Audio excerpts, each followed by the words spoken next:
6 years later, the millionaire looked at the 5-year-old boy next to his ex-wife and was shocked.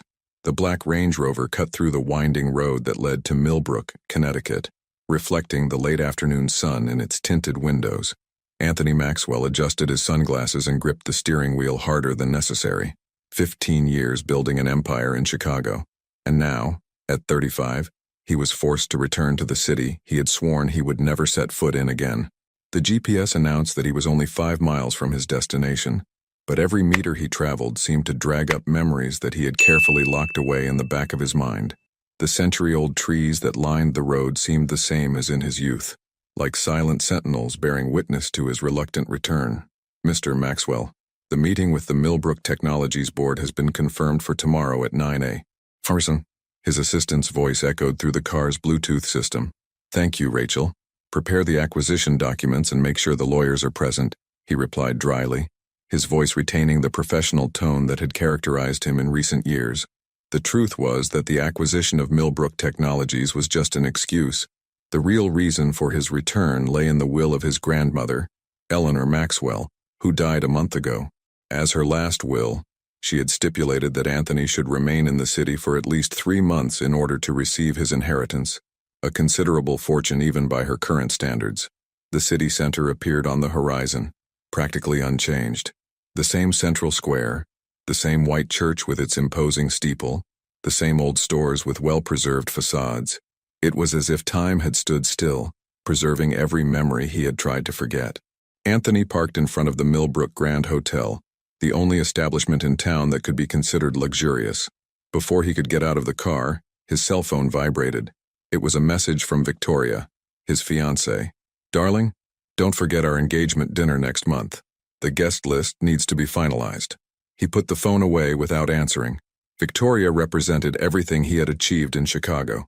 Refinement, status, business connections, a perfect marriage on paper, but one that had lately made him question his choices. The hotel manager greeted him with exaggerated deference, clearly informed about who his new guest was. Anthony was led to the presidential suite, where his suitcases were already waiting for him. From the window, he had a privileged view of the city he once called home. He decided to take a walk around to get a feel for the area. Wearing an impeccable Italian suit that stood out from the casual atmosphere of the city, he strolled down the main street. A few familiar faces watched him curiously, but no one approached him. His closed expression discouraged any attempt to get close. It was when he passed the old Miller's ice cream parlor that his world stopped. Through the window, he saw Jennifer Lawrence, as beautiful as in his most painful memories. Her brown hair still fell in soft waves over her shoulders, and her smile, that smile that had haunted him on countless lonely nights, was still the same. But that wasn't what made his heart skip a beat. Next to her, holding her hand, was a boy of about 5. A boy with the same green eyes and determined chin that Anthony saw every morning in the mirror. Time seemed to freeze. Jennifer looked up and saw him. The smile died on her lips, replaced by an expression of shock and something else, fear. The boy, oblivious to the sudden tension, tugged at his mother's hand, pointing excitedly at the ice cream flavors. Anthony felt his legs go weak. All the walls he had built up over the years, all the coolness he had cultivated, all the control, everything crumbled in an instant. Questions exploded in his mind. Why had she never said anything? How could she hide something so important? Without thinking, she took a step toward the door of the ice cream parlor. Jennifer quickly took the boy in her arms and headed for the back of the store. When Anthony finally entered, they had already disappeared through the staff door. A young employee approached, smiling. "Can I help you, sir?" Anthony looked at the door through which Jennifer had fled, his world spinning in a whirlwind of long-suppressed emotions. "No," he answered automatically. "You can't." He left the ice cream parlor as if in a trance, his mind replaying the image of the boy over and over again. 6 years after leaving Millbrook, he discovered that he hadn't just run away from a broken heart. He had abandoned a son he didn't even know existed. That night, alone in his luxurious suite, Anthony Maxwell, the ruthless CEO who had built an empire from scratch, cried for the first time in years. The 3 months he would have to spend in Millbrook had just taken on a whole new meaning, and he knew that his life would never be the same again. The night dragged on like an eternity for Anthony. Sitting on the balcony of his suite, with an untouched glass of whiskey in front of him, He allowed himself, for the first time in years, to immerse himself in the memories he had worked so hard to suppress. Summer, 2018. The air was filled with the scent of blooming magnolias when he met Jennifer at the municipal library, where she worked as a restorer of old books. He could still see her clearly. She was balanced at the top of a staircase, reaching for a dusty volume, her hair tied carelessly up in a loose bun. "Do you need any help?" he asked, and when she turned around, smiling, something inside him changed forever. His cell phone vibrated, bringing him back to the present. It was Victoria again. "Anthony, darling, that's 2 messages without a reply. Is everything all right?" He slid the phone away, unable to deal with the reality of his engagement at that moment. How could he explain to Victoria that he had just found out he had a son? How to justify that the whole future they had planned together could fall apart? The next morning arrived without him having slept. At 8:45, he was impeccably dressed for the meeting at Millbrook Technologies, but his mind was miles away from the corporate takeover. Mr. Maxwell, his assistant, intercepted him in the hotel lobby. "I've brought the revised documents and—" "Cancel the meeting," he cut in abruptly. "But sir, the shareholders—" "Reschedule it for next week." His voice brooked no rebuttal. Without waiting for an answer, Anthony drove to his grandmother's house, now her estate. The Victorian mansion remained majestic, even if slightly neglected. In the back garden, he met Rose, the housekeeper who had served his family for decades. "I knew you'd come back," said the lady, her wrinkled hands busy with the roses her grandmother loved so much.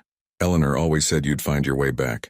"Rose," he hesitated, "I need you to tell me something about Jennifer Lawrence." The housekeeper's expression changed subtly. "Ah, so you know about little Christopher?" The name hit Anthony like a punch. Christopher. His son had a name. "Why didn't anyone tell me?" Rose put down her gardening tools, staring at him with a mixture of compassion and reproach. "Your grandmother tried, Anthony. All those calls you never returned. She wanted to tell you." The words hit him like successive waves of guilt. How many times had he ignored Eleanor's attempts to contact him, convinced that they were just attempts to get him to return to the city he resented so much? "Jennifer tried to find you," Rose continued, "in the first few months. But you changed all your contacts. You disappeared completely." The memory of those days assaulted him again.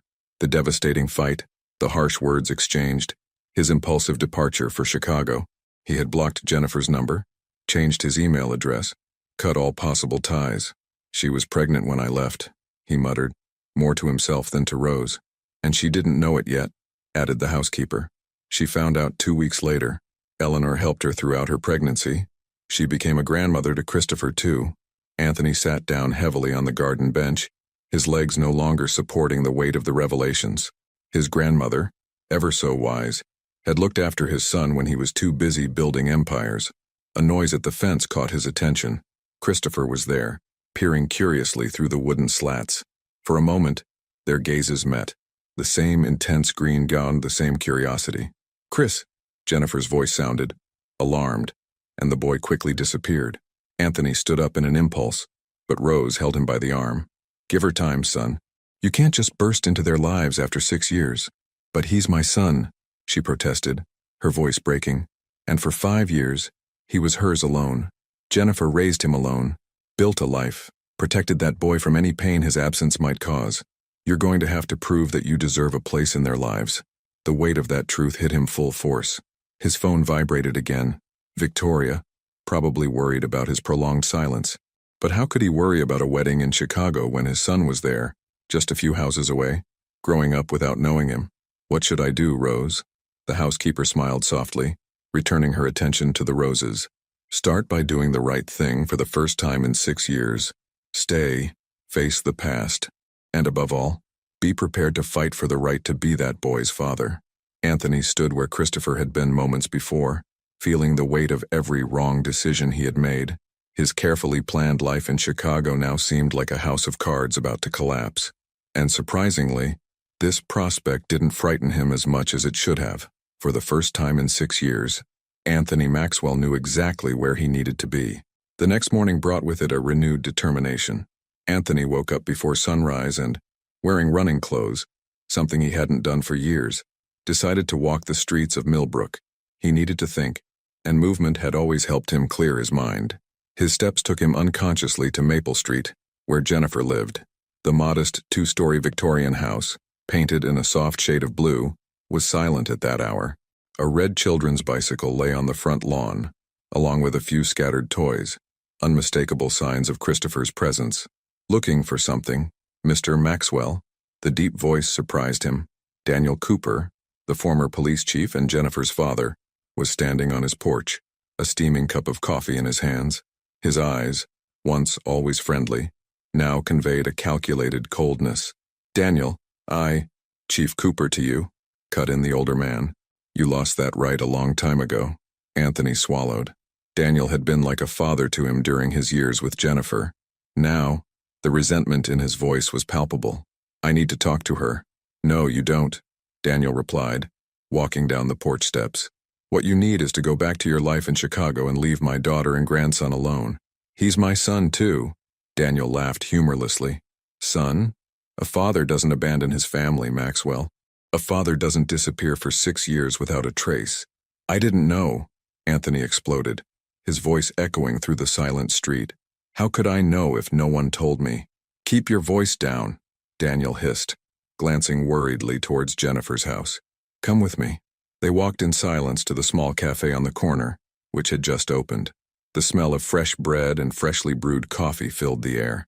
"Do you know why Jennifer was never able to tell you?" Daniel began, after they had sat down at a far table. "Because that last night, you said something that completely destroyed her." Anthony frowned, trying to remember. "I don't want children. I never did. This small town, this quiet life, it all suffocates me. I need more. I deserve more." Daniel quoted, word for word. "That's what you shouted before you left." The memory hit Anthony like a slap. The argument had been brutal, born out of his frustration at Jennifer's refusal to move to Chicago with him. "I was angry," he muttered, more to himself than to Daniel. "And she was pregnant, without knowing it. When she found out 2 weeks later, how could she tell you? You'd made your feelings about children and small-town life very clear." Anthony felt the weight of his guilt increase exponentially. "But she could have tried." "She tried," Daniel interrupted him. "She called dozens of times, sent emails, letters. Everything came back. You had surrounded yourself with so many walls that you became unreachable." The silence that followed was deafening. Through the cafe window, Anthony watched the city slowly awaken. "Christopher," he began hesitantly. "What's he like?" Something softened in Daniel's gaze. "Bright, curious. He has his intelligence and his mother's gentle heart. He loves books like Jennifer, but he's also fascinated by business. Last week, he set up a lemonade stand and created a loyalty system for his customers." Anthony couldn't help but smile proudly. Does he ask about me?" "Jennifer told me that your father was a businessman who traveled the world. She didn't want him to feel abandoned. She preferred to create a story that would protect him from pain." "I need to fix this," Anthony declared, his voice firm. "I need to be part of his life." "What about his fiancée in Chicago?" Daniel asked, surprising Anthony. "Yes, news travels fast in Millbrook. How does she fit into those plans?" Before he could answer, his phone vibrated. It was Victoria again. "Anthony, I've booked a flight to Millbrook. I'm arriving tomorrow.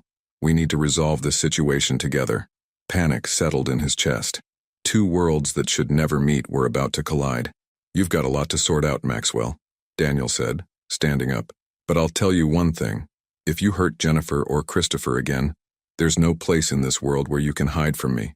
Anthony stayed in the cafe long after Daniel had left, watching the city come to life. Through the window, he saw Jennifer and Christopher passing by on their way to school.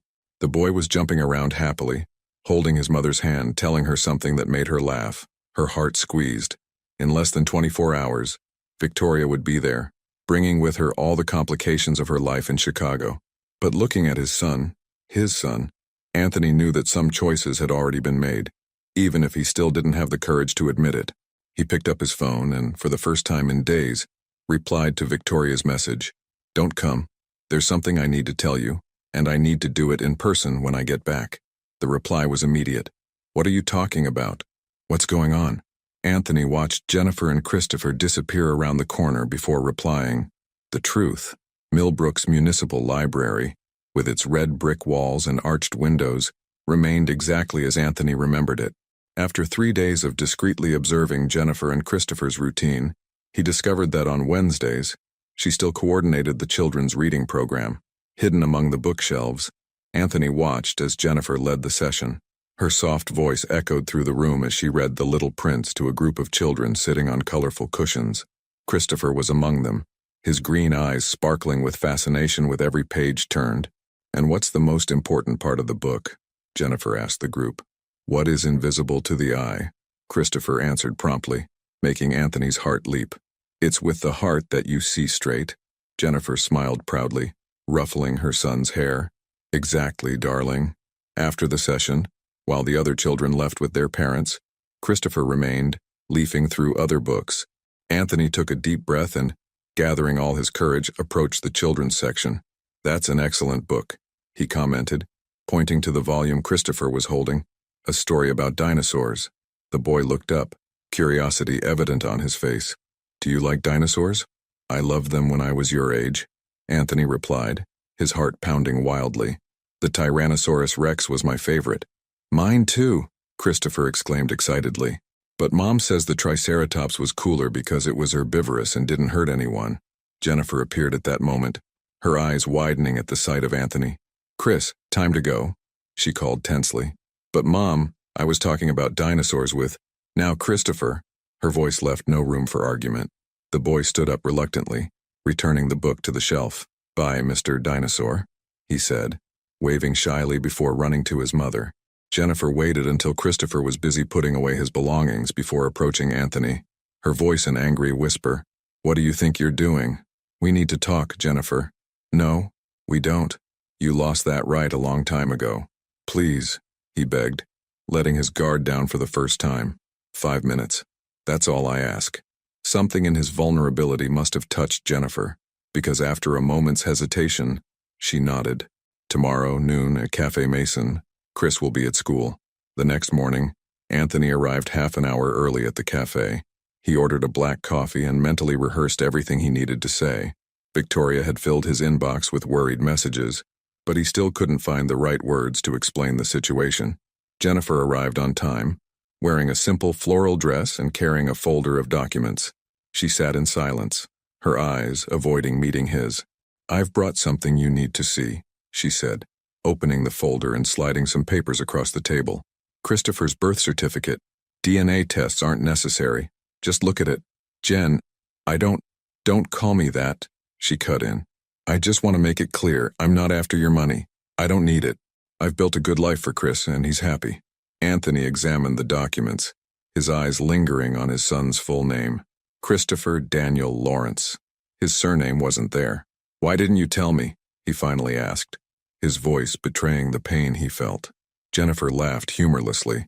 "You said you didn't want children, that you needed more than a small life in Millbrook, and then you disappeared, blocked all contact. How could I?" Her voice faltered, and Anthony saw tears forming in her eyes. "I'm sorry," he whispered. "More than I can express. Being sorry doesn't change the past," Jennifer replied, regaining her composure. "What do you want now, Anthony?" "I want to get to know my son.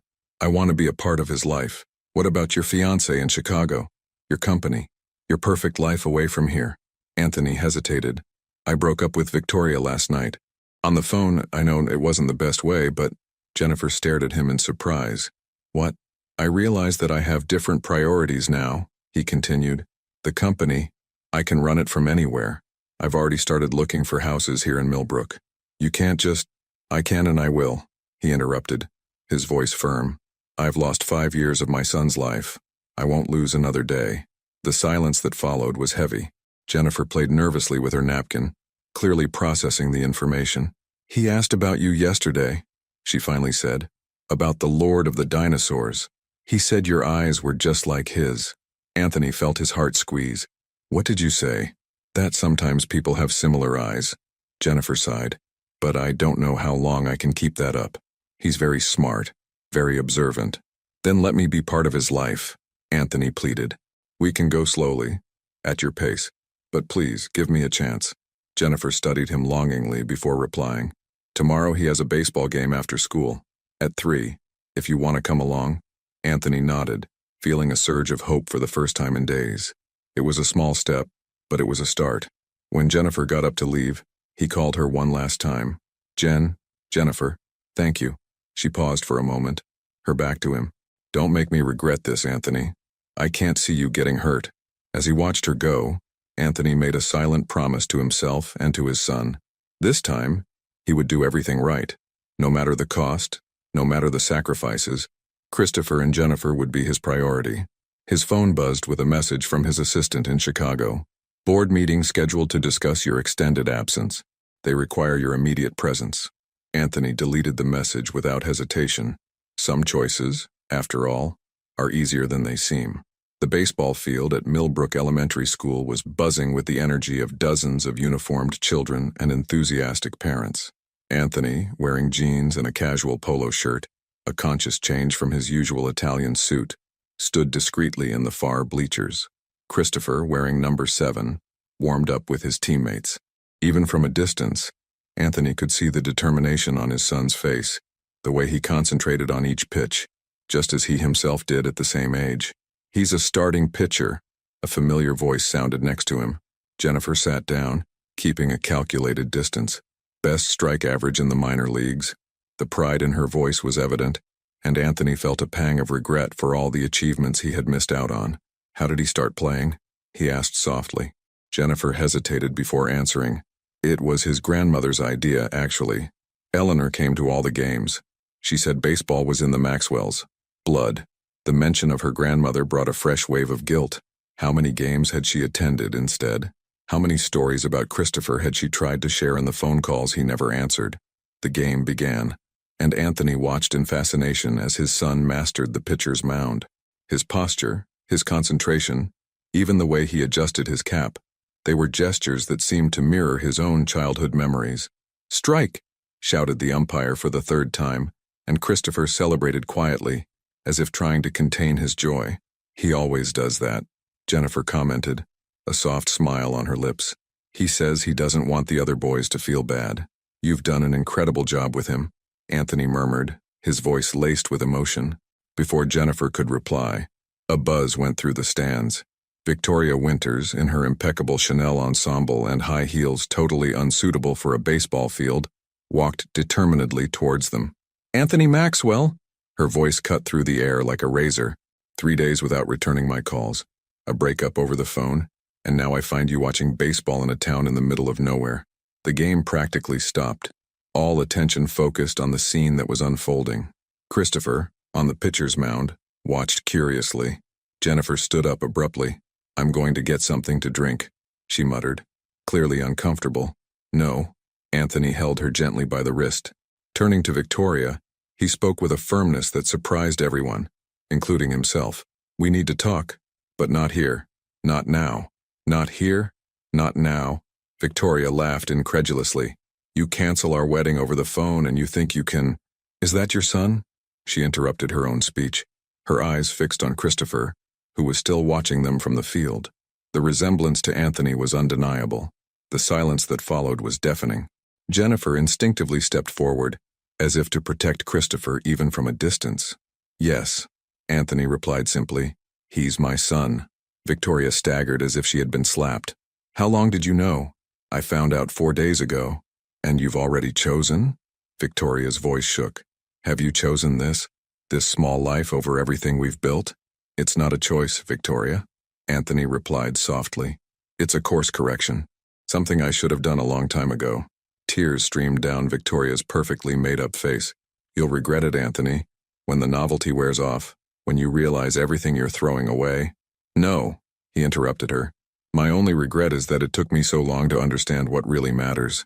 Victoria looked one last time at Christopher, then at Jennifer, and finally at Anthony. Without saying another word, she turned on her heels and left, leaving only the echo of her heels in the tense silence. The game slowly resumed, but Christopher seemed to have lost some of his concentration. His next throw was a ball, something rare by his standards. "He realized," Jennifer whispered. "The similarity, the argument." "He's no fool, Anthony." As if to confirm her words, Christopher looked directly at them between pitches, his green eyes, the Maxwell's eyes, full of unformulated questions. "I need to tell him," Jennifer decided, her voice trembling slightly. Tonight. I can't let him find out from other people. Anthony felt his heart racing. Do you want me to? No. She cut him off. Let me do that. He needs to hear it from me first. Then we'll see. The rest of the game passed like a blur. Christopher recovered enough to secure victory for his team, but his celebration was restrained, his eyes constantly returning to the stands where Anthony was sitting. When the game was over, Jennifer stood up. I'll go and get him. Please don't try. Not today. He'll need time to process everything. Anthony nodded, his heart torn between the desire to run to his son and the realization that he needed to respect Christopher's time. Jennifer, he called as she walked away. Tell him I'm proud of him, of today's game, of who he is, of everything. She paused for a moment, and Anthony swore he saw tears in her eyes before she turned and continued on her way to their son. That night, alone in his grandmother's mansion, Anthony found a photo album that Eleanor kept hidden in her desk. Page after page of moments from Christopher's life, his first day at school, birthdays, baseball games, moments that his grandmother had treasured, waiting for the day when he would finally be ready to see them. I'm sorry, Grandma, he mumbled into the silence of the house, but I promise I'll fix everything. His phone rang. The office in Chicago again. This time, he didn't even bother to look at the message. Some priorities, after all, are crystal clear. The night after the baseball game dragged on like an eternity. Anthony stayed awake, imagining the conversation between Jennifer and Christopher, visualizing the expressions, the questions, the possible tears. When the sun finally rose, his phone vibrated with a message from Jennifer. He wants to meet you. Breakfast at Miller's Diner. Miller's Diner was an institution in Millbrook, the same place where he and Jennifer used to have milkshakes after school. Now, 15 years later, Anthony found himself sitting at one of the Formica tables, his hands shaking slightly as he waited. The doorbell rang and Christopher entered, holding Jennifer's hand tightly. His eyes, identical to his father's, were slightly red, a sign of a bad night's sleep. Good morning, Jennifer said softly, guiding Christopher to the table. The boy sat down facing Anthony, studying him with a surprising intensity for someone so young. The silence that followed was deafening.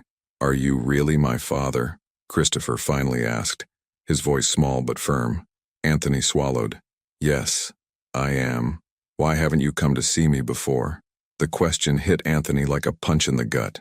Jennifer tensed visibly next to him, but remained silent. Because I made a very big mistake, Anthony answered honestly. I didn't know about you, but that's no excuse. You should have been here. Christopher frowned, processing the information. Grandma Eleanor used to talk about you sometimes. She said you built big buildings in Chicago. Yes, that's true. Anthony smiled sadly. Your grandmother, she was a very special woman. She came to all my games. Christopher continued. She said I played just like you when you were my age. The waitress approached, momentarily breaking the tension. Christopher ordered pancakes with chocolate syrup, exactly what Anthony used to order as a child. Mom says you're staying in Millbrook now, the boy commented, playing with his napkin. If you want, Anthony replied softly. I'd love to get to know you better, Christopher. To be a part of your life. Chris, the boy corrected. Everyone calls me Chris. Except when I'm in trouble, then Mom uses my full name. Jennifer laughed softly. The first display of relaxation of the morning. Breakfast progressed slowly, with Christopher asking occasional questions about Chicago, baseball, and Anthony's life. It was surprising how, even after years apart, they shared so many tastes and mannerisms.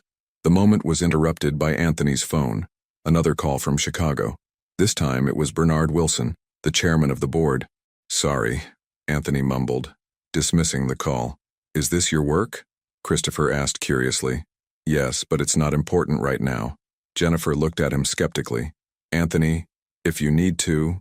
No, he cut in firmly. This is more important. Just then, the phone rang again, and again, and again. Mr. Maxwell, the waitress approached with a landline. There's an urgent call for you from Maxwell Enterprises. Anthony sighed in frustration. Excuse me, he said, getting up. In the restaurant corridor, Bernard wasted no time on pleasantries. The board is meeting in an hour. We're losing the Miller contract because of your absence. Millions at stake. Maxwell, either you come back to Chicago today, or we start voting on your replacement. Anthony looked through the kitchen door. watching Christopher laugh at something Jennifer had said. His son, his family. Then vote, he replied simply, hanging up the phone. When he returned to the table, Christopher looked at him curiously. You look worried. It's nothing, Anthony smiled, sitting down again. Hey, how about we go to the baseball field after school today? We can practice some pitching. The boy's face lit up. Can I, Mom? Jennifer hesitated for a moment, her eyes meeting Anthony's. Of course, darling. But only until 6. You have homework. The rest of breakfast flowed more naturally. When it was time for Christopher to go to school, he surprised Anthony with a quick, shy hug before running out to the car. He's amazing, Anthony muttered, watching them drive off. His phone vibrated once again, a message from the council. Vote completed. Replacement approved. Your lawyers will be contacted. Anthony put the phone away, a serene smile on his face. The company he had taken years to build, the empire that meant so much. It all seemed insignificant compared to the hug he had just received. That afternoon, while teaching Christopher the secrets of perfect pitching, Anthony Maxwell finally understood what his grandmother had been trying to tell him all those years. Some fortunes can't be measured in dollars. Dad, Christopher called out, trying out the word for the first time. Can you teach me that pitch again? And at that moment, Anthony knew he had made the right choice. News of the fall of the Maxwell empire spread quickly through Millbrook. The local newspaper ran the headline, "Local magnate loses control of billion-dollar company," and whispers followed Anthony wherever he went. But none of that mattered when compared to afternoons on the baseball field with Christopher. 2 weeks had passed since breakfast at Miller's Diner, and a routine was beginning to establish itself. Anthony watched Christopher's games, helped with his math homework, his favorite subject, and gradually built a relationship with his son. On that particular morning, while organizing documents in his grandmother's office, Anthony found an old, carefully sealed box with his name written in Eleanor's elegant handwriting. I thought I'd never find this, Rose commented from the doorway, carrying a tray of tea. Your grandmother prepared it in the last months of her life. Anthony opened the box carefully. Inside, he found letters, dozens of them, all addressed to him, but never sent. The first was dated 6 years ago. Dear Anthony, today I met your son. Jennifer was scared and alone, but Christopher is the most extraordinary child I've ever seen. He has your eyes, your smile, and that same determination that you have always shown, like your grandmother. I beg you, come home. There's so much you need to know. Tears began to blur her vision as she read letter after letter, each one detailing precious moments of Christopher's life that he had missed. Mr. Maxwell, Rachel, his former assistant, interrupted his thoughts. Bernard Wilson is here. Anthony straightened up, surprised. Bernard? The chairman of the board entered the office, his impeccable suit contrasting with the simplicity of the surroundings. We need to talk, Anthony. Rose discreetly left, closing the door behind her. If you've come to try and persuade me to come back, I've come to show you this, Bernard interrupted him, throwing a folder on the table. Your grandmother wasn't just a shareholder in Maxwell Enterprises. She was the largest single shareholder. Anthony picked up the documents. Confused. What are you talking about? Eleanor Maxwell kept her shares secret for years, through a series of shell companies. On her death, those shares passed to you. The board can't remove you. You're the majority owner of the company. The revelation struck Anthony like a thunderbolt. His grandmother, always so astute, had protected his future even when he ignored her. Why are you telling me this now? Bernard sighed, sitting down. Because Eleanor made me promise. She said that one day you would understand that there are more important things than business. And when that day came, I had to make sure that you didn't lose everything by making the right choice. At that moment, Jennifer appeared in the doorway, pale and agitated. Anthony, we need to talk. Now. Something in her voice made Anthony stand up immediately. Bernard, can we continue this later? In the back garden, Jennifer was pacing back and forth, clearly upset. Christopher found some old letters in the attic. Letters I wrote to you during your pregnancy. Anthony's heart sank. What did they say? The truth, Jennifer replied, her voice trembling. That I tried to tell you about the pregnancy. That I went to Chicago to find you. That what, Jennifer? That I saw you there, she burst out, tears streaming down her face. With Victoria. You looked so happy, so perfect together. I was 4 months in, using all the money I had to find you, And when I finally did, you were engaged to her. The memory hit Anthony like a slap. The engagement party on the terrace of the Drake Hotel, 5.5 years ago. He had just met Victoria. Why didn't you ever tell me that? Because you seem to have moved on, Jennifer shouted. Because I didn't want to be the small-town girl ruining your perfect life. Because you still loved me, Anthony added softly. The silence that followed was deafening. Christopher read the letters. Jennifer continued, wiping away her tears. He knows everything now. About how we met, how we fell in love, how we broke up, how I gave up telling you about him. Where is he? At the baseball field. He said he needed to think. Anthony didn't hesitate. I'll talk to him. Anthony, Jennifer called out to him as he headed for the car. He found this too. She held out a small velvet box. Inside was the engagement ring he had bought for her 15 years ago, the week before their big fight. You kept it. Some things are hard to let go of, she muttered. At the baseball field, Christopher was sitting alone in the stands, a pile of yellowed cards next to him.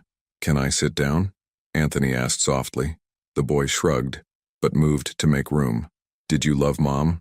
Christopher asked after a long silence. More than anything, Anthony answered honestly. And now? Anthony looked at his son, so young and already so perceptive. Now I understand that some loves never really go away. They just wait for the right moment to come back. Christopher picked up one of the letters. Mom wrote that you were the love of her life, that she hoped I had your smile and your heart. And you do. Anthony smiled sadly. You've got the best of both of us. Are you leaving again? Never, Anthony replied firmly. Not if every building in Chicago depends on it. Christopher leaned over, resting his head on his father's shoulder. Promise. I promise, Anthony whispered, hugging his son. Some choices, once made, are forever. As the sun set over the baseball field, father and son sat in silence, the letters between them telling a story of love, loss, and redemption that was just beginning its next chapter. The revelation of the letters changed everything. The days that followed brought a new dynamic between Anthony, Jennifer, and Christopher, as if a veil of secrets had finally been removed. It was a Saturday morning when Anthony decided to take the next step towards rebuilding. How about a picnic? He suggested over breakfast at Jennifer's house, something that had become a weekend ritual. At Lake Monroe, like in the old days, Jennifer stopped serving pancakes, her hands shaking slightly. Lake Monroe had been their place, where they had their first kiss, where they planned their future, where he intended to ask for her hand in marriage before everything fell apart. Please, Mom, Christopher begged, his eyes shining with anticipation. Can we go fishing too? Jennifer looked at Anthony, who maintained a hopeful expression. All right, he finally gave in. But you two are going to prepare everything. The morning went by in a lively rush. Christopher helped Anthony prepare the sandwiches while Jennifer organized a basket of fruit and drinks. The domesticity of the scene did not go unnoticed by any of the adults. At the lake, while Christopher tested out his new fishing rod, a gift from Anthony, Jennifer sat next to her ex-boyfriend on the plaid blanket. It reminds me of that summer, she commented softly. Before I ruined everything, Anthony added. We both made mistakes. Jennifer sighed. I should have fought harder. I should have insisted on telling you about Chris. Anthony took something out of his pocket, the small velvet box that Jennifer had shown him a few days earlier. Did you know I was going to propose here? That last week, before our fight, Jennifer held her breath. Anthony. No, he interrupted her gently. I need to say this. I had everything planned. The sunset, the flowers. I even convinced old Pete to play our song on the guitar. But then came that proposal from Chicago, and I lost my way. Dad, Christopher shouted excitedly. I got one. The two adults watched as the boy struggled with his first catch, his face a mixture of concentration and joy that reminded them so much of Anthony as a child. He's amazing, Anthony muttered. How could I have wasted so much time? We're here now, Jennifer replied softly. That's what matters. The day passed like a dream. Christopher alternated between fishing with Anthony and joining them on the blanket for a snack, telling stories and asking questions about what his parents were like when they were young. So you met here? He asked, biting into a sandwich. Your mother was reading The Little Prince under that oak tree. Anthony pointed to an ancient tree on the shore of the lake. I was trying to impress her with my fishing skills and ended up falling into the water. Jennifer laughed at the memory. He emerged all soaked but still trying to look charming. Did it work? Christopher asked curiously. More or less, Jennifer smiled. At least I got a date for hot chocolate. As the sun began to set, painting the sky in shades of orange and pink, Christopher fell asleep on the blanket, exhausted after a day of adventures. He seemed so at peace, Jennifer commented, smoothing a lock of her son's hair. Anthony took a deep breath, gathering his courage. Jen, I know that maybe it's too soon, that there's a lot to rebuild, but he opened the velvet box, revealing the ring. I'm not asking for anything now. I just want you to know that I've never stopped loving you. And if one day, Anthony, Jennifer interrupted him, tears shining in her eyes. There's so much between us, so much history, so much pain, and so much love, he added. Look at him, Jen. Look at our family. Can we have this chance again? Before Jennifer could answer, Christopher stirred in his sleep, mumbling something about flying fish. The two of them laughed softly, the moment of tension broken by their son's innocence. One day at a time, Jennifer finally replied, her hand finding Anthony's on the blanket. Let's rebuild this, right? For our family. Anthony nodded, putting the ring away but keeping their hands entwined. The sun continued its downward path over Lake Monroe, a silent witness to yet another chapter in their story. On the way back, Christopher woke up briefly in the back seat of the car. It was the best day ever, he mumbled sleepily. Jennifer and Anthony exchanged a glance through the rearview mirror, a silent understanding passing between them. Some bridges, once rebuilt, become stronger than they were originally. That evening, after leaving Jennifer and Christopher at home, Anthony drove to his grandmother's mansion. In the study, he found yet another letter from Eleanor, as if she knew exactly what was going to happen. Dear Anthony, true love is patient. It waits, forgives, and rebuilds. By the time you read this, I hope you will have understood that some fortunes cannot be measured in dollars, and that the best investments are those we make as a family.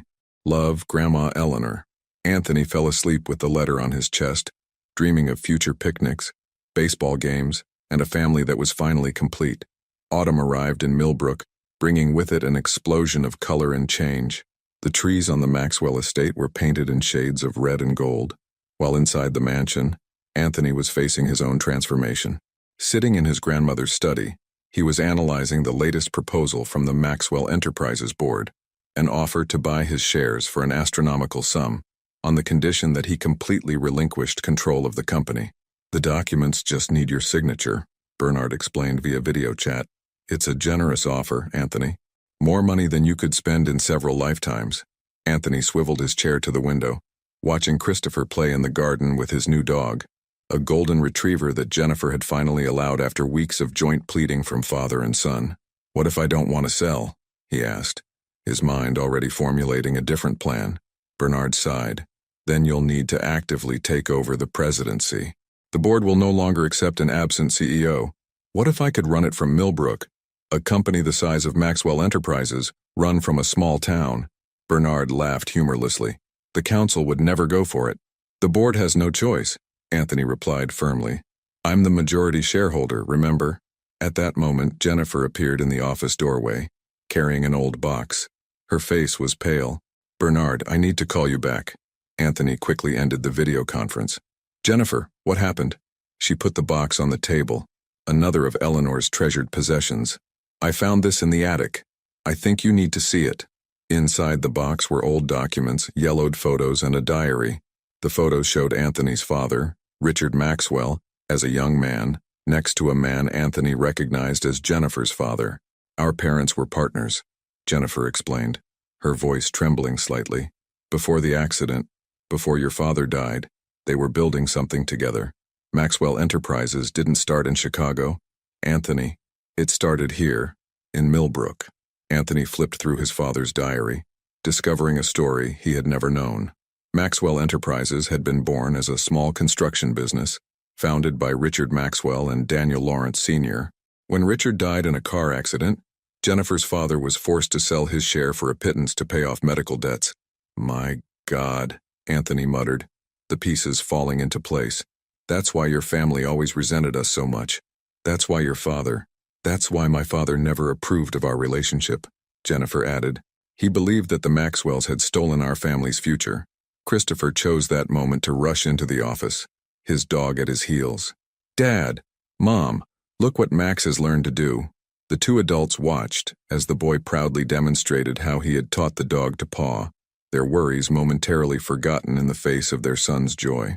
After Christopher left, Anthony made up his mind. I'm going to fix this, he declared. Anthony, it's not necessary. Yes, it is, he interrupted her gently. Not just for the past, but for the future, for our future. Over the next few weeks, Anthony worked tirelessly on a new plan for Maxwell Enterprises. He transformed his grandmother's office into an operations center, installing state-of-the-art technology that allowed video conferences with offices around the world. But his real masterpiece was the project he presented to the board, the construction of a new technology center in Millbrook, which would be the company's new headquarters. Going back to our roots, he explained during the presentation. But with an eye to the future, the most significant part of the project, however, was revealed at a dinner at the Lawrence home. I want to offer equal partnership in the company, Anthony announced to Jennifer and her father, not as charity or compensation, but as recognition of what it should always have been. Old Daniel Lawrence Sr. looked longingly at the man he had once despised. Why? Because some debts need to be paid, Anthony replied, and because I want my son to grow up knowing that we did the right thing. Christopher, who played with Max in the yard, had no idea of the monumental changes taking place inside the house. But when his grandfather Lawrence hugged him later that night, tears in the old man's eyes, he sensed that something important had happened. That night, after putting Christopher to bed, Jennifer found Anthony on the balcony. You didn't have to do that, she said softly. Yes, I did, he replied, pulling her close. For us, for our family. The engagement ring was still in his desk drawer, waiting for the right moment. But there, under the stars of Millbrook, with the sound of his son's breathing coming through the open window, Anthony Maxwell finally understood the true meaning of legacy. It wasn't about corporate empires or bank accounts. It was about doing the right thing, even if it was late. It was about building something his son could be proud of one day. $1 for your thoughts, Jennifer murmured, resting her head on his shoulder. I'm thinking, he replied with a smile, that some fortunes are built on love, not money. And for the first time in a long time, the weight of the Maxwell legacy didn't seem so heavy to carry. Winter came to Millbrook with unexpected ferocity. A snowstorm was approaching the town, and with it came winds of change that no one could have predicted. Anthony was in the middle of a crucial video conference about the company's transition when his phone vibrated with an urgent message from Jennifer. Chris has a high fever. Hospital. Come quickly. Without hesitation, he ended the meeting and ran to his car, ignoring the snow that was beginning to fall. At the hospital, he found Jennifer in the emergency room, her face marked by concern. Pneumonia, she explained, her voice shaking. He was playing in the snow yesterday and Mr. and Mrs. Maxwell, a nurse called out, making Jennifer blush and Anthony feel a tightness in his chest at the title that wasn't yet official. Lawrence, Jennifer corrected softly. I'm Mrs. Lawrence. The doctor explained that Christopher would need to be hospitalized. The pneumonia was severe and he needed intensive care. As they watched their son sleep, connected to monitors and oxygen tubes, Anthony felt a fear he had never experienced before. He'll be fine, Jennifer murmured, more to herself than to him. He has to be. The storm worsened during the night, isolating Millbrook from the rest of the world. The hospital ran on generators and the roads were impassable. That's when the doctor brought more worrying news. Christopher needs a specific medication, he explained. But with the storm, our stock is running low. Where can we find more? Anthony asked immediately. The Central Hospital in Hartford has it. But with these conditions, I'll go, Anthony declared, already reaching for his keys. Anthony, no, Jennifer grabbed his arm. It's suicide to drive in this storm. He's our son, he replied simply. The look they exchanged said it all. Years of hurt and resentment dissolved in that moment, replaced by something deeper, more fundamental.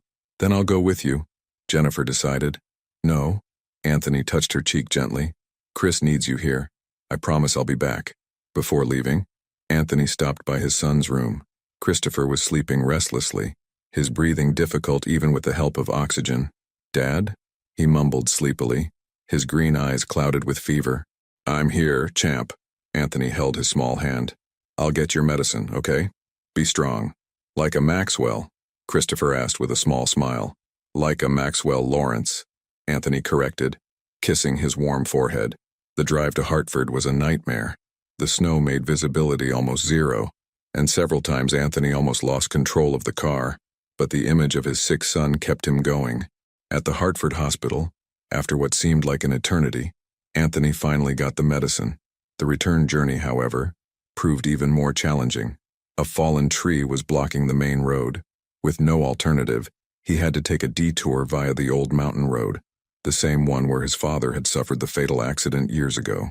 That's when it happened. A deer came out of nowhere, causing Anthony to swerve sharply. The car skidded on the snow, spinning dangerously close to the precipice. For a terrible moment, he thought that history would repeat itself, but something, perhaps his father's spirit, perhaps love for his son, made him keep control. The car stopped inches from the abyss. When he finally arrived at Millbrook Hospital, hours had passed. Jennifer was waiting for him in the lobby, tears frozen on her face. "Thank God," she whispered, hugging him tightly. I thought I'd lost you too." "Never again," Anthony promised, handing the medicine to the doctors. The next few hours were an agonizing wait, but gradually Christopher began to respond to the treatment. His fever went down and his breathing improved. The next morning, when the sun finally broke through the clouds, Anthony watched his son sleep peacefully, Jennifer asleep in the chair next to him. It was then that he realized he had faced his greatest fear that night. It wasn't the storm, or even the road that had taken his father away. It was the fear of losing his family again. He took his engagement ring out of his pocket. He'd been carrying it constantly since the day at the lake. This time, there was no doubt, no hesitation. When Jennifer woke up, she found the ring on her finger and Anthony kneeling beside her. "Marry me," he said simply. "Not because we have to, not because it's right, but because I want to spend every storm of my life by your side." Christopher chose that moment to open his eyes, smiling faintly as he saw the scene. "It's about time," he muttered, making his parents laugh through their tears. The storm had passed, leaving behind not only a snow-covered town, but also a stronger family, more united than ever. "Yes," Jennifer finally answered, kissing Anthony as Christopher applauded faintly. 1,000 times yes. Spring arrived in Millbrook, bringing with it not only the blossoming of flowers, but also a wave of change. Maxwell Lawrence Technologies, as the company was now called, was starting to build its new headquarters in the center of town, transforming a derelict site into a symbol of renewal. Jennifer and Anthony had decided on a simple wedding in June at Lake Monroe, but before that there was an even more important ceremony to perform. "Are you sure you want to do this?" Jennifer asked, adjusting Christopher's tie. They were in the county courthouse, waiting for the adoption hearing. After months of legal proceedings, Anthony could finally make official what his heart already knew. Christopher was his son. "I've never been so sure of anything in my life," Anthony replied, watching Christopher practice his signature on a piece of paper. The boy had insisted on signing his new full name, Christopher Daniel Maxwell Lawrence. Judge Thompson, a gray-haired lady who had known Jennifer since she was a child, conducted the ceremony with a warm smile. "Christopher," she addressed the boy, "do you understand what this adoption means?" "It means that I officially have a father," Christopher replied with a seriousness beyond his years. "But actually, he was my father a long time ago." The simplicity and depth of the answer moved everyone in the room. Anthony held Jennifer's hand, feeling the engagement ring on her finger. After the ceremony, they went to celebrate at Miller's Diner. Christopher was savoring his chocolate milkshake when he asked the question that took everyone by surprise. "Can I have a baby brother now?" Jennifer choked on her coffee, while Anthony tried to hide a smile. "One step at a time, champ," he replied, exchanging a meaningful glance with his fiancée. Later that day, while Christopher was showing his new documents to Grandpa Lawrence, Anthony took Jennifer for a walk. They stopped in front of a Victorian house on Maple Street, the same one Jennifer had always admired when they were teenagers. "What do you think?" he asked, handing her a set of keys.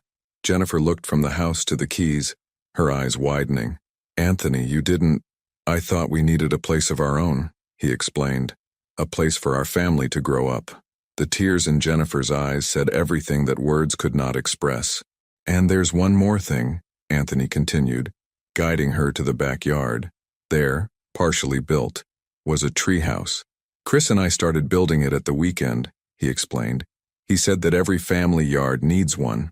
Jennifer looked at the details of the project. The small windows, the rope ladder, the perfect space for children's adventures. You're building more than a treehouse, she commented softly. You're building memories. We are, Anthony corrected, hugging her from behind. We're building everything together now. The sound of laughter interrupted the moment. Christopher came running down the street, followed by his grandfather Lawrence, who was carrying building plans. Dad, Grandpa's come up with an amazing idea for the treehouse, Christopher exclaimed excitedly. We can make a pulley system to lift things up. Daniel Lawrence Sr., who had gradually accepted Anthony as part of the family, held out the drawings. I thought we could work on it together, he offered. After all, building things has always been a tradition in our families. Anthony felt the weight of those words. It wasn't just about a treehouse. It was about healing old wounds, building bridges between past and future. It would be an honor, he replied, extending his hand to his future father-in-law. While the men discussed the details of the project, Jennifer watched the scene with a full heart. Christopher, sitting on the makeshift swing that Anthony had hung, was drawing his own plans for the treehouse. Mom, he called, can we paint it blue? It's Dad's favorite color. Of course, darling, Jennifer replied, amazed at how naturally her son had embraced all the changes. In the evening, after a family dinner in the new house, Christopher fell asleep on the unpacked sofa, exhausted from planning improvements to his future treehouse. He looks so happy, Jennifer commented, covering him with a blanket. We all are, Anthony replied, pulling her into his arms. You know, I spent years building skyscrapers in Chicago, but I've never felt as fulfilled as I do today, building a simple treehouse with our son. Jennifer smiled, understanding perfectly, because sometimes the most important foundations aren't made of concrete and steel, but of love, forgiveness, and second chances. And there, in that Victorian house on Maple Street, with her son sleeping peacefully and her future husband by her side, Jennifer knew that they had finally found their true home. The morning of the wedding dawned perfect in Millbrook. Lake Monroe reflected the blue June sky like a mirror, and a gentle breeze swayed the wildflowers that decorated the ceremony site. At the Maxwell Mansion, where Jennifer was getting ready, the atmosphere was one of joyful excitement. Rose, the housekeeper, was helping with the last details of the dress, a vintage model that had belonged to Jennifer's mother. Something old, Rose smiled, adjusting the veil. Your mother would be so proud. Christopher rushed into the room, already dressed in his pageboy suit, carrying a small blue box. Something blue, he announced proudly, handing his mother a delicate bracelet. Dad and I chose it together. Jennifer hugged her son, taking care not to wrinkle his dress. You look very elegant, my love, like a real Maxwell Lawrence, he replied with a smile, making everyone laugh. At the lake, Anthony waited nervously under the ancient oak tree where it all began. The place had been transformed into a fairy tale setting, with lanterns hanging from the branches and paths marked with white petals. Bernard Wilson, now a close friend, was adjusting his tie. Nervous? For the first time in my life, Anthony admitted, I'm exactly where I should be. Music began to play, not a traditional wedding march, but La Vie en Rose on the guitar, played by Old Pete, just as Anthony had planned years ago in his first unfulfilled marriage proposal. Christopher came first, carrying the rings with comic seriousness. Then everyone stood up when Jennifer appeared, led by her father. Anthony felt his heart stop. Jennifer looked stunning, but it wasn't just her physical beauty that thrilled him. It was everything she represented. His first love, the mother of his son, his second chance.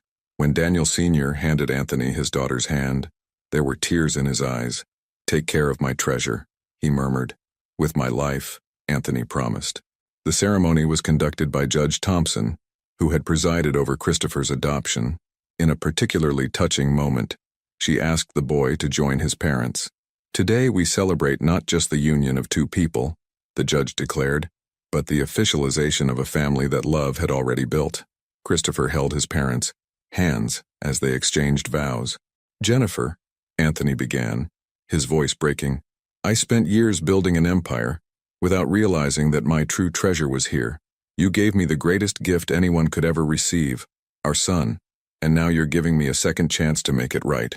I promise to spend the rest of my life deserving this love. Jennifer wiped away a tear before beginning her vows. Anthony, they say we can't rewrite the past, but we can choose how our story continues. I choose you, today and always, to write each new chapter together. When it came time for the rings, Christopher presented them with a beaming smile. Something new, he announced, making everyone laugh again. After the I-do's, the party continued into the afternoon in the garden of the Maxwell mansion. Daniel Sr. surprised everyone with an emotional speech. When Eleanor Maxwell came to me years ago, talking about intertwined destinies and second chances, I confess I doubted it. But she was right. Some stories need time to find their true ending. During the bride and groom's first dance, to the sound of La Vie en Rose, Christopher joined them on the dance floor, turning the waltz into a family hug. "Look," someone shouted, pointing to the sky. A double rainbow had formed over the lake, like a natural blessing for the occasion.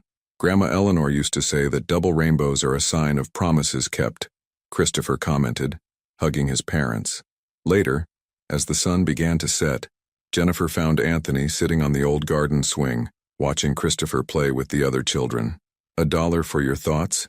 She smiled, taking a seat next to him. "I was thinking about how funny life is," he replied, pulling her close. "Sometimes you have to lose everything to find what really matters." "And what really matters?" she asked, even though she already knew the answer. "This," he replied simply, gesturing to Christopher, to her, to their reunited family. It's always been that. Night fell over Millbrook, the lanterns in the garden creating a magical setting. Christopher fell asleep in Grandpa Lawrence's arms, exhausted but happy.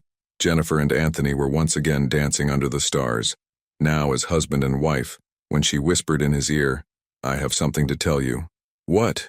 he asked, noticing the special sparkle in her eyes. "It looks like Christopher's wish for a little brother is going to come true sooner than we thought." Anthony stopped dancing, his eyes widening. "Are you?" Jennifer nodded, smiling through her tears of happiness.